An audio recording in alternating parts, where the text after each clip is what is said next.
activa las notificaciones, dale like.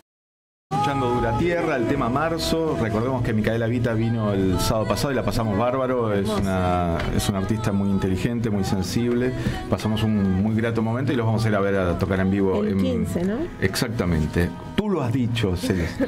Bien, bueno, y ahora tenemos el primer invitado de la jornada. Es Ariel Feldman, que es profesor de cine y de filosofía, realizador audiovisual, fotógrafo, y va a contarnos la experiencia porque es partícipe necesario del libro Palestina, Anatomía de un genocidio, editado por Tinta de Limón, que justamente habla del genocidio del pueblo palestino, ¿no? El cual está en un estado de indefensión que nos preocupa a todos y que incluso hace poquitas horas nos enteramos de un nuevo bombardeo. Bueno, ¿qué tal? ¿Cómo estás? ¿Qué tal? Mucho gusto. Igualmente. Bueno, contanos un poco, recién fuera del aire estábamos hablando un poco de tu historia de vida, que me parece que incluso enriquece tu punto de vista y que lo podamos entender mejor nosotros, ¿no? Sí, bueno, primero cuento un poquito del libro. Sí, ya dale, que estamos, dale, paso los chivos obvio. de rigor. No, desde ya. El libro se llama Palestina, Anatomía de un genocidio. Sí. Está editado originalmente por una editorial buenísima chilena que se llama LOM. Y hace una coedición argentina con un prólogo en el que participé en la escritura, un prólogo argentino, y hay un artículo mío en el libro original, porque es un libro coral con 8 intelectuales de origen palestino y 8 de origen judío. Ah, bien. Se presentó ayer en el Centro Cultural de la Cooperación. Hoy hay un conversatorio con los y las autoras en la Casona de Flores a las 5 de la tarde para quien se quiera acercar. Hay locro y vino. Y se presenta el viernes que viene en Rosario también. Buenísimo. Bien. Ahora. Nos contabas que viviste en Israel, entonces tu conocimiento es de primera mano, más allá que no desautorizamos todo lo que sea trabajo intelectual, que también lo tenés. Bueno, hay una experiencia cercana que evidentemente te da otra dimensión. Sí, y un vínculo afectivo que hizo este proceso largo y doloroso, pero creo que bueno, está bueno pasar por todos los pasajes que pasé para poder hablar del tema, digamos. Yo nací en Israel, mis padres son argentinos, se exiliaron allí. Durante la dictadura, la última dictadura. La dictadura, sí, se fueron en enero del 77, yo nací en el 79 y volvieron en el año 86 cuando consiguieron laburo acá y demás.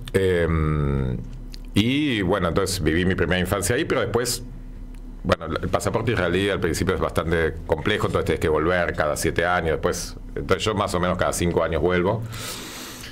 Y es como un stop motion en cámara lenta de la degradación de la sociedad israelí, la que vengo viviendo. Tengo muchas amistades y compañeros de exilio de mis viejos, sus hijos y demás, y es ver cómo efectivamente la situación colonial genera una deshumanización buscada de los colonizados, pero una deshumanización muy severa de la sociedad que coloniza, ¿no? Claro, me llamó la atención cuando decías lo de stop motion, pero es probable que sea la mejor forma de ver cómo evoluciona una sociedad, porque al estar, si estamos todos los días en el mismo lugar, claro, uno quiere creer que sabe tomar distancia, que por ejemplo en la Argentina sabemos que estamos viviendo un proceso de degradación muy importante, muy triste, que tiene que ver con una ultraderecha, pero igual el clima a veces te lleva a no advertir todo lo que uno advertiría si se puede tomar ese ejercicio que no es sencillo de la distancia y de volver, ¿no? Y vos notás, porque imagino que en Israel hay diferentes miradas, como en todos lados, lo sé que hay diferentes miradas. Los colonos, los que llaman colonos, evidentemente tienen una mirada muy dura, porque están en primera línea con un discurso y una mirada muy anti-palestina, ¿no? Y que no acepta la existencia de Palestina. Ahora, ¿vos sentís o ves, corroborás, que la sociedad va cada vez, israelí, va cada vez más para ese lado? ¿O es el miedo? Imagino que debe ser un poco de todo. Contanos vos. A ver, la situación de la sociedad israelí es una sociedad muy, muy compleja, con muchísimos conflictos internos, y hay una distinción en torno a cuál es la política hacia los palestinos, sin duda. Sin embargo, hay un elemento común que yo vengo percibiendo hace muchos años, que es la idea que digamos, sintetizada en la idea de que con los palestinos no se puede hablar. Digamos, ¿no?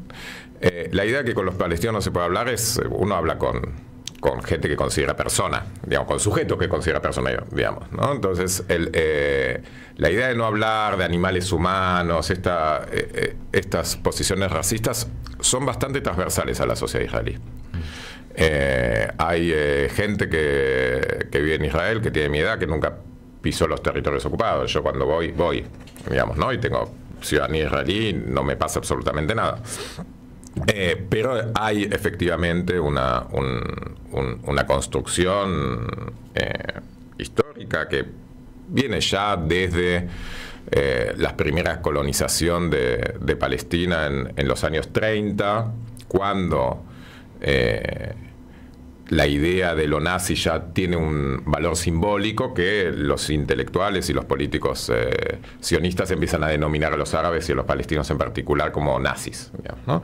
Un proceso de nazificación que es un proceso de quitarle las cualidades humanas al adversario en este caso, porque efectivamente palestinos y israelíes son adversarios en ese territorio.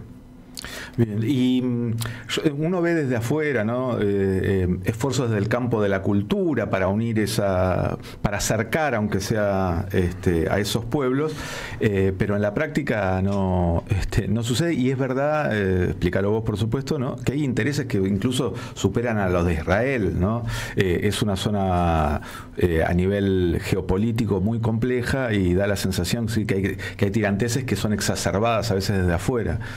¿Eso vos lo ves así? Yo creo que es una situación más dialéctica, si se quiere, más compleja, digamos. Israel no es un títere del realismo norteamericano, digamos. Para mí es una situación filosófica más compleja, digamos. Israel tiene una centralidad para Occidente, y el conflicto palestino-israelí, la masacre que se está viendo en Gaza, tiene una centralidad no porque haya una especial empatía por el pueblo palestino, sino porque quien está perpetrando, digamos, este genocidio es una comunidad que hace 3 generaciones está sufriendo un genocidio ella misma de parte de los nazis, y esa curva, digamos, del personaje, diríamos, en el cine, que aquellos que sufrieron hace un par de generaciones el genocidio más atroz que había vivido Occidente, perpetra un nuevo genocidio, pero ahora como victimario, digamos, de la víctima ejemplar al victimario ejemplar. Y eso genera un montón de preguntas a la humanidad y a Occidente sobre los valores y las ideas y el humanismo sobre el que supuestamente está asentado, ¿no? Entonces, yo creo que lo mismo que pasó con el nazismo, más allá de las teorías conspirativas del poder judío y por qué se le da tanta centralidad a la Shoah, al holocausto nazi, no tiene que ver con que las víctimas fueron judías, tiene que ver con que la civilización germana, alemana, que era el ápice de la cultura europea, tecnológica, que encarnaba la idea misma del progreso, utilizó todas sus capacidades intelectuales de ingeniería, químicas, para matar gente. Claro, para matar gente y reducir sus restos hasta... Exactamente. Y paradójicamente esa idea de progreso y esa crisis civilizatoria que significó para Europa y para Occidente, digamos, Auschwitz, pero también Hiroshima, hay que decirlo, claro, tiene la misma lógica, el dominio mínimo de la naturaleza del átomo utilizado para matar gente. Tuvo como un salvoconducto, que fue la comunidad que estaba limpia de ese estigma, de esa mancha, que era la comunidad judía, porque fue la víctima, por medio de un proceso político nacionalista, se transforma en un salvoconducto, esa idea del progreso, y vamos a este Occidente que va a civilizar Medio Oriente y va a reconquistar casi como una cruzada para Occidente esas tierras salvajes. Y de vuelta, el riego por goteo, la industria del software, todas las capacidades que ha desarrollado efectivamente toda la cultura occidental en la tierra de Palestina, encarnado en el Estado de Israel, utilizado para tener bombas guiadas por láser y establecer targets para bombardear a través de la inteligencia artificial. Un esquema bastante parecido, ¿no? Como diría Marx, primero como tragedia, después como farsa, digamos, ¿no? ¿Y cuál es tu investigación en el libro? ¿En qué se basa tu apartado? Mi apartado precisamente se basa en esto, digamos, ¿no? En tratar de entender y desarmar esta idea conspirativa que habiendo genocidio en Siria, matanzas en Uganda, ¿por qué se le da centralidad al conflicto? Bueno, desde el sionismo hay un antisemitismo larvado en el progresismo mundial y en las militancias, y digamos, histórico, y por eso se le da centralidad. Y yo creo que no, que tiene que ver con esto que planteó algo. Hay algo del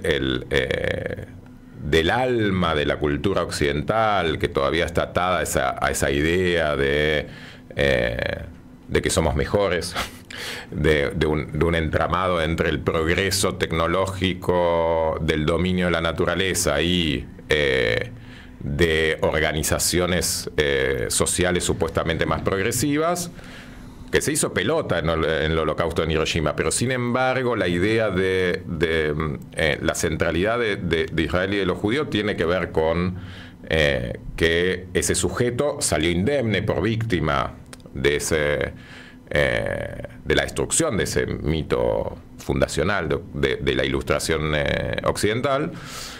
Y bueno, y llegamos de vuelta a un punto similar, ¿no? El colonialismo no tiene otra salida que la deshumanización de aquel que domina y aquel que es dominador. Estamos hablando con Ariel Feldman, profesor de cine, filosofía, realizador audiovisual, que es parte del libro colectivo Palestina, Anatomía de un genocidio. Recién pensaba, ¿no? Comentabas que sí hay cierta idea transversal en Israel de no asumir a los palestinos casi como seres humanos, ¿no? Pero más allá de eso, sabemos que en los países también son marcados por las agendas de los gobiernos, y Israel en este momento tiene un gobierno particularmente de derecha. ¿Hay posibilidades de que otro gobierno, el término resolver el problema me parece que queda muy grande, ¿no? Pero por lo menos sacar el pie del acelerador del conflicto? Primero una aclaración, digamos, las sociedades siempre tienen resistencias loables, y en una sociedad como la israelí, organizaciones de derechos humanos como B'Tselem o los Refusnik, que son los soldados que se niegan a ir al ejército o que se niegan a ir a servir a los territorios ocupados, son muy loables, y lo que pasa es una porción muy minoritaria de la sociedad, y que en términos de política general están absolutamente marginados, claro. Muy marginal. La disputa, sí, en Israel es entre, digamos, una derecha con una religiosidad sui generis, nacionalista, muy contraria a la religiosidad judía que conocemos acá, humanista, espiritual, en torno a un libro, a ciertos valores. No, bueno, se utilizan, digamos, preceptos bíblicos y demás para adjudicarse territorios, para imponer, digamos, brechas de género muy grandes, etcétera, etcétera. Y después hay un sector que en términos políticos, antiguamente, digamos, englobados alrededor del Partido Laborista, que es el partido que domina la política de los primeros decenios desde la creación del Estado de Israel, de quien Ben Gurión, el padre de la patria, era la cabeza en un inicio, o Isaac Rabin, bueno, para decir nombres famosos, sí. Que han tenido la misma política colonial que ha tenido la derecha. Esa es la verdad. Se ha recrudecido en los últimos años, pero las colonias desde el año 67 nunca se dejaron de construir, y hubo varios gobiernos del laborismo. Entonces, sí podemos graduar, ¿no? Nosotros estamos ahora lidiando con una ultraderecha muy extrema, en la cual tal vez a veces extrañamos a la derecha de la reta, ¿no? Entonces, bueno, pasa, hay matices, evidentemente hay matices, ¿no? Ariel, y en ese sentido, digo, ¿qué pasa con no sé, con el ciudadano común me sale en la construcción, pero digo, ¿qué pasa con las personas? Digo, porque da la sensación que es como irreconciliable, no ya el vínculo culturalmente. No hay un hartazgo de una situación tan ofensiva y tan de pelea permanente. ¿Cómo se vibra ahí? ¿Al interior de la sociedad israelí Sí. o con los palestinos? Sí, al interior de la sociedad israelí. Ya que sí, al interior de la sociedad israelí hay un 20% de población de origen palestino que tiene una ciudadanía de segunda. En los papeles, digamos, tienen los... bueno, ahora ya no, porque hay muchas leyes racistas, digamos, pero originalmente había ciertos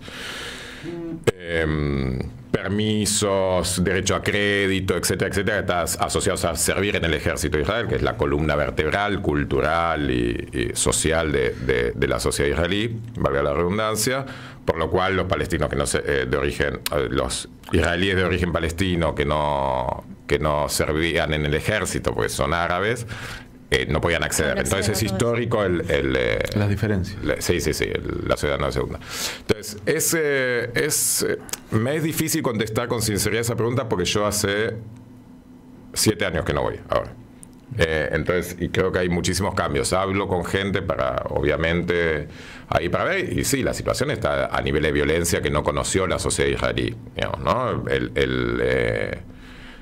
La policía israelí está reprimiendo a los familiares de los rehenes que están marchando los días sábados con una violencia que la sociedad israelí no conocía para con sus ciudadanos y no prestaba atención cuando ese tipo de violencia se ejercía hacia los palestinos, ¿no? Bueno, ahora hay familiares de los rehenes que están reclamando otro tipo de política, un cese al fuego porque es evidente la situación, ¿no? El gobierno de Netanyahu no tiene ningún interés en recuperar a los rehenes, sino una extensión del conflicto, porque está sostenido el gobierno de Netanyahu en la idea de que el capitán no se cambia, digamos, en medio de una tormenta, por un lado, y sostenido por la extrema derecha, incluso la derecha de Netanyahu, por lo cual... no hay ninguna intención de rescatar a los rehenes en términos que mostraron su efectividad, que es el intercambio de prisioneros en un alto al fuego. O sea, el 99 de los rehenes que fueron liberados fueron así. Después hubo 3 rehenes que rescataron militarmente, pero salieron 100 en una negociación en un alto al fuego. Y esas negociaciones Israel las está boicoteando. Claro. Estamos hablando de Israel mucho. Bueno, queremos hablar también de los palestinos, ¿no? Que están en una situación de indefensión terrible. Absoluta. Que ya estaban antes, porque de hecho no pueden tener en plenitud un Estado-nación. Y no ahora pueden tener vida, no es que no pueden tener un Estado-nación. Claro. Entonces, la verdad que estamos en un momento difícil de Argentina, pero no podemos imaginar cómo sufren ellos, ¿no? Mira, cuando yo estuve en Hebrón, que es una región particularmente picante, digamos, de Cisjordania, de la Palestina ocupada, y la vida era bastante difícil, porque es una ciudad con muchísima vida, con una tradición cultural muy fuerte, porque ahí está la mezquita de los patriarcas, donde supuestamente están los cuerpos de Abraham, digamos, y que es reconocido como, obviamente, patriarca de los judíos, pero también de los musulmanes. Y entonces es una zona muy conflictiva, con mucha presencia militar israelí, con colonos muy violentos, que todos los viernes, por ejemplo, hacen una suerte de marcha, una pared, custodiados por el ejército israelí, por el mercado árabe, para demostrar que no son solamente dueños del barrio judío, sino que son dueños, que hacen lo que quieren, digamos, ¿no? Una situación muy violenta. Y cuando yo pude visitar varias casas de gente haciendo un trabajo fotográfico, charlando con ellos y ellas, y cuando le preguntabas por Gaza, te decían, yo no puedo opinar de Hamas, no puedo opinar de nada, porque lo que viven ahí no es vida. Y vos veías la vida en Hebrón y es terrible, y ellos te decían, no te puedes imaginar lo de Gaza. Claro. Te dicen, yo no sé qué haría. O sea, a mí jamás no me gusta, pero no sé qué haría si estuviese ahí. Claro. Entonces, realmente son situaciones en Cisjordania se vive un apartheid, digamos.